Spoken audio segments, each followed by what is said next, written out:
Being known for your intense shows, how do you come up with new ways to wow the fans? I don't know if there's really. I mean, every once in a while, there's like a pre-show, like, hey, you see that thing? We could use that for X, Y, Z, you know. But I think the majority of it is really just kind of like a spur in the moment, set and setting situation where, like, if you see something, if you see someone, like today, those like those muddy swamp thing dudes, like, you know, you just kind of learn to capitalize on it, and you don't get. I think if anything, like. The most important thing is not to be so like in character, or like not to have your set like so, you know, rigid that you can't kind of have like room for those little serendipitous moments. So, I mean, as far as wowing kids, you know, I don't know if there's ever like this like we've got to wow them, you know, so much as like we've got to do what we do to the best of our ability and do it better than we did it if possible, and in so. We hope to wow, you know. Well, I think you're doing a great job wowing the fans already. Right. Like, you're writing music, which is totally phenomenal. Yeah, I mean, I think that's really it. It's, you know, if it's not like an onstage thing, I think it's really just kind of like staying true to yourself. You know, it sounds so cliche, but it's really true. You know, you really have to like. It's almost like when you hear something, it's like, oh, that's awesome. It sounds like Pantera. It's like, oh, well, then axe it. You know, like, I love Pantera, but, like, we're not Pantera. So, and I think a lot of other bands would be like, yeah, that part's awesome. Play it again. You know, and it's like, that's just not, you know, we need to keep it fresh.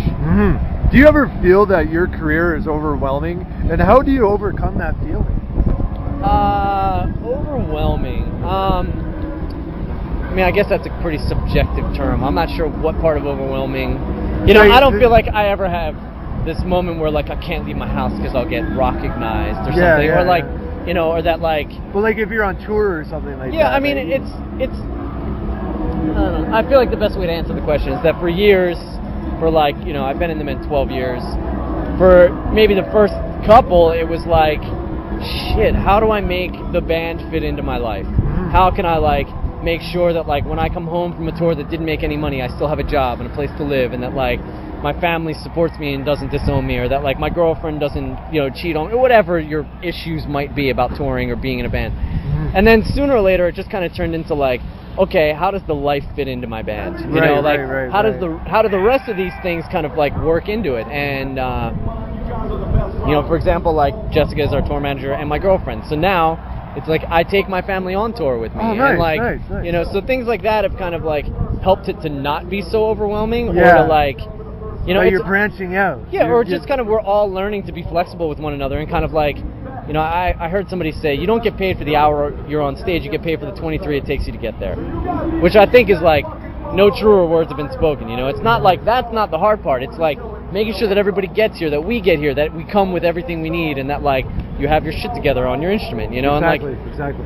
I think that like it only gets overwhelming if you're not prepared, and I feel like we're, for the most part, as much as we can be, sure we can be like magoos and we're human, but like if you're prepared for something and you know what you're getting into and you like are legitimately like you want to be there, then it probably won't feel overwhelming. I think it's only overwhelming when like, you know, for somebody who like yesterday they were nobody and now all of a sudden they're like a superstar or something like that, can be a little jarring, I'm sure. And like, so it'd be pretty much like when the first time you were ever on stage. Like when it actually. I mean, now it's kind of like amusing when I meet people who are like, "Yo, you're that dude," and I'm like, "Yeah," and then all of a sudden like immediately they realize that like I'm not going to be Superman, like I'm very Clark Kent right now, and we can just talk like humans, you know, and like all of a sudden they're like, oh, okay, and then they almost get bored and walk away because they're just like, man, you're not, you know, like you're not a true fan if you just like walk away from. Well, you know what I mean? They realize you're just like, oh, you're just a dude. So then like any of that overwhelmingness, that like that space between you and like a fan is kind of what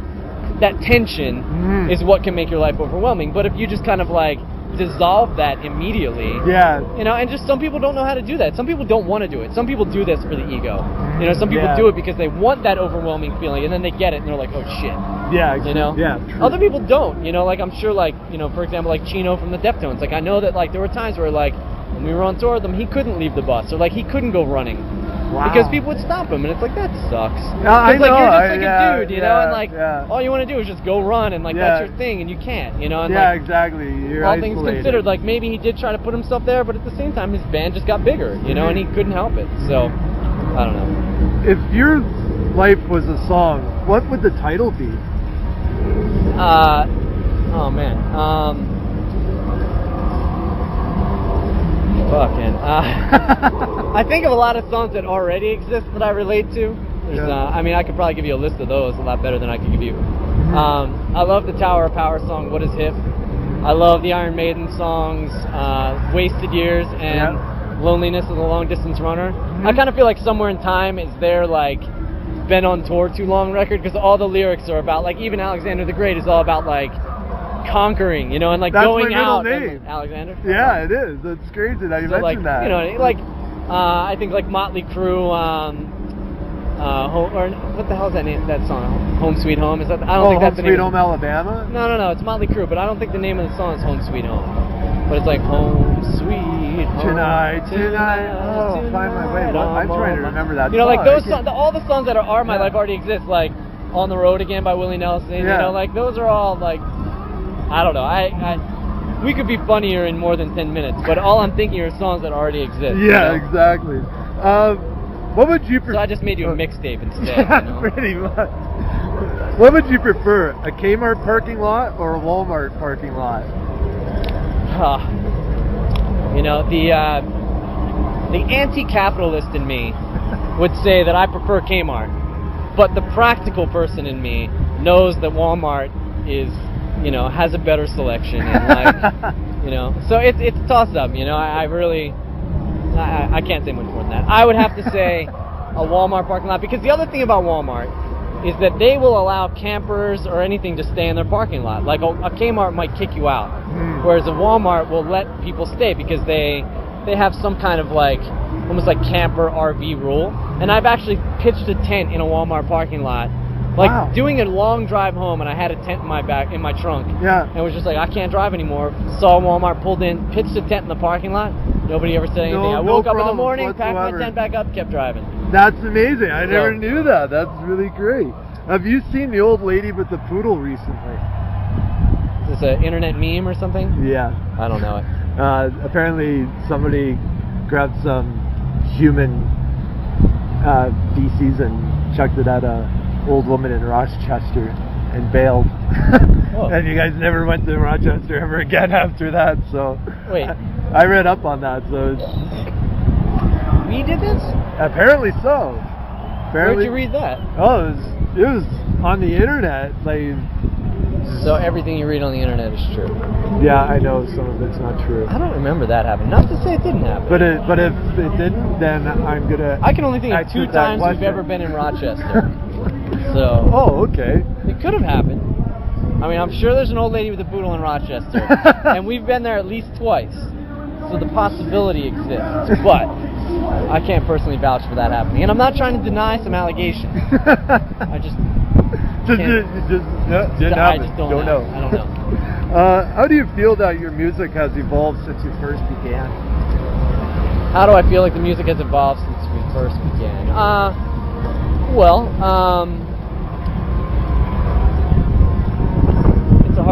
That's a hard thing to answer exactly like that. I mean, the music has evolved because we've grown up and we've matured and we've had life experience. You know, I feel like, you know, a lot of local bands, you know, whether it be their stage presence or their sound or whatever, sounds local because most of them haven't left like a 25-mile radius of where they grew up. Right. And may never. Right.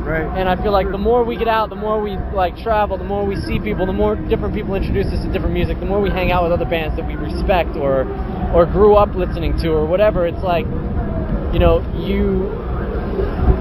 those things influence you, you know, and even though it's music, you still kind of, you know, it might be abstract, but you still put yourself into it, you know, and I know for me, like, the whole reason I started this thing is to create the record I couldn't find, and to be the bass player that I, you know, would have been my favorite, or like, you know, and to strive for these things, and to try to, you know, be my own favorite band, or something like that, you know. I think when you're growing up, you're going to shows, you're looking through, like, you know, record stores, and you're trying to find that record, you know, that kind of fits in between band A and band C. Right. You're like, well, I like this about band A and I love this about band C, but I wish I could get something that's like, you know, the best parts of this and this, and it's only an idea, you know, and the idea is never the thing, but you're trying to make it. So you try to find 4 or 5 other people that, like, you know, and in our case, it's been a revolving door of people trying to make this record together. And so I don't know. I don't know if that's a direct answer, but I feel like I think it's a very valid answer. Life is what, you know, makes your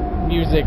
Exactly, you know, and that's what I was going to say. Whatever it is. With everything that you put in through your heart and soul that you put towards your music. Yeah, like band tension, you know, makes your music what it is. And kind of like, you know, and getting on stage and feeling like I need to deliver this feeling for myself. A bit of selfishness, you know, and like, you know, we do it for the fans on some level, but at the same time, it's like, I'm really up there doing my thing, and if you like it, cool. I'm not really doing it for you. If you don't like it, tough shit. For the next 40 minutes, we're the ones with the microphone. You got to deal with it. Exactly. You know. Well, I'd like to thank you very much. At the end? Well, actually, I got one more question. All right, one more. What has been your biggest challenge as a band? I think the biggest challenge the biggest challenge is probably arguably our biggest strength too, which is finding the right people for the band, and by the band I mean like the techs, the tour managers, the labels, the like artists, you know, and really finding people that you really sync with. And like, I don't know if it's because we're all alpha or just we just chew people up, but like we've had a really hard time. We've never had the same lineup 2 records in a row.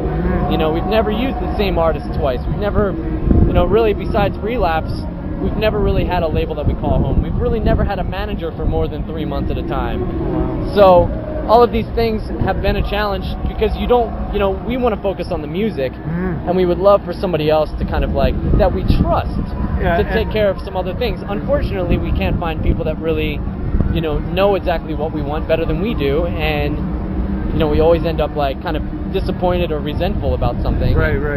So, I mean, honestly, that's probably our biggest challenge, and you know, and also just kind of, you know, swimming upstream in a time in an industry that, you know, I grew up on, you know, Metallica and Guns N' Roses and all this shit, and you see these videos and they're like, you know, playing Pantera, they're playing in front of these like godly crowds, you know. Yeah, and like, exactly. Yeah. You're like, okay, all I have to do is just get really good at my thing and like do something pure, and it'll work out like that. But like, I feel like I got duped.